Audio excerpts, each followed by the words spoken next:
Je vous souhaite une bonne journée, mes frères et mes sœurs, que le Seigneur vous bénisse richement en cette journée, que nous puissions recevoir l'enseignement de ce psaume 150, ce feu d'artifice final qui couronne presque tout ce livre des psaumes.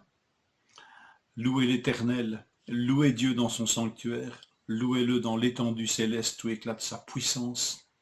Louez-le pour son extraordinaire façon d'agir, louez-le pour l'immensité de sa grandeur, louez-le au son de la trompette, louez-le avec le luth, la harpe, louez-le avec le tambourin et les danses, avec les instruments à cordes et la flûte, louez-le avec les cymbales sonores, louez-le avec les cymbales retentissantes, que tout ce qui respire loue l'Éternel, louez l'Éternel. Est-ce que nous avons compris le message de ce psaume? Louez l'Éternel, non pas une louange forcée, non pas une louange de courtisan, une louange intéressée, mais une louange débordante devant tant de merveilles.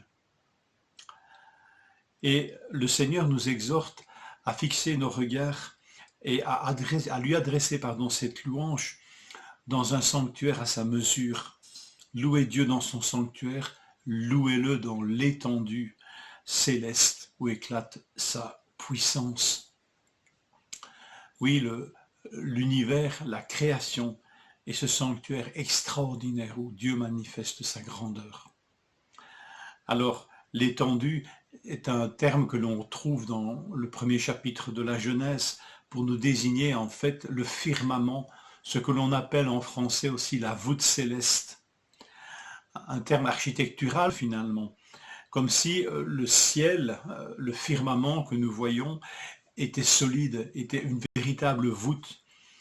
Alors, langage poétique, langage spirituel qui nous dit que vraiment l'univers créé par Dieu est un sanctuaire. Et que ce plafond, cette voûte céleste, en fait, nous savons maintenant qu'elle est tellement immense, mais elle renforce ce vocabulaire du temple. Nous sommes dans la création de Dieu, nous sommes dans son sanctuaire, le seul à sa mesure. Alors béni soit Dieu de ce que nous pouvons avoir des avant-goûts de ce sanctuaire, parfois même en louant le Seigneur dans une église avec des frères et des sœurs. Mais voilà le véritable sanctuaire qui convient à Dieu, l'étendue où éclate sa puissance.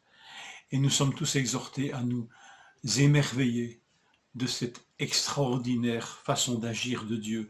Louez-le pour son extraordinaire façon d'agir. Louez-le pour ses exploits. J'aime bien cette traduction, pour son extraordinaire façon d'agir.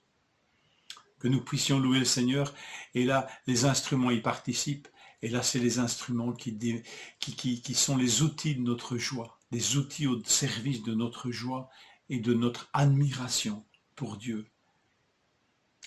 Et qui doit louer le Seigneur? Qui peut le louer? Eh bien, que tout ce qui respire loue l'Éternel, que tout ce qui a reçu vie de Dieu loue l'Éternel. Et nous pouvons dire qu'en tant que chrétiens, en tant que croyants, en tant que disciples de Jésus-Christ, nous sommes, comme tous les hommes, au bénéfice de ce don de la vie que Dieu nous a accordé, de ce souffle qu'il a mis en nous. Mais nous pouvons le remercier aussi pour ce don de l'Esprit Saint, ce souffle de Dieu qui nous a fait naître aussi d'en haut et de nouveau. Que tout ce qui respire loue l'Éternel. Est-ce que nous comprenons le message de ce psaume? Louez l'Éternel. Si nous élevons Dieu, si nous le faisons briller en le louant, nous-mêmes, je crois, nous nous élevons et nous pouvons devenir à notre tour plus lumineux. Que le Seigneur vous accorde cette grâce d'une louange sincère, d'une louange abondante. Béni sois-tu, Seigneur, pour qui tu es. Bonne journée.